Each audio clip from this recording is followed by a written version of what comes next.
مسلمانوں، اس شخص کی حالت عجیب ہے جسے موت کا یقین ہے اور پھر اسے بھول جاتا ہے، نقصان کو جانتا ہے پھر اسے انجام دیتا ہے، لوگوں سے ڈرتا ہے جبکہ اللہ اس بات کا زیادہ حقدار ہے کہ اس سے ڈرا جائے، صحت سے دھوکہ کھاتا ہے اور بیماری کو بھول جاتا ہے، عافیت سے خوش ہوتا ہے اور درد و الم کو یاد نہیں کرتا، جوانی پر اتراتا ہے اور بڑھاپے سے غافل ہے، علم کا اہتمام کرتا ہے اور عمل سے لاپرواہ ہے، دنیا کا حریص ہے اور آخرت سے بے فکر ہے، اس کی عمر دراز ہو رہی ہے اور اس کے گناہ بڑھ رہے ہیں، بال سفید ہو رہے ہیں اور دل سیاہ۔ پیارو، جب بات ایسی ہی ہے تو بابصیرت شخص کو اپنے نفس کے لیے، زندگی سے موت کے لیے،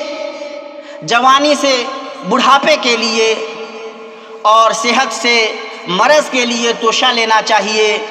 اس لیے کہ موت کے بعد کوئی معافی نہیں اور دنیا کے بعد سوائے جنت و جہنم کے اور کچھ نہیں۔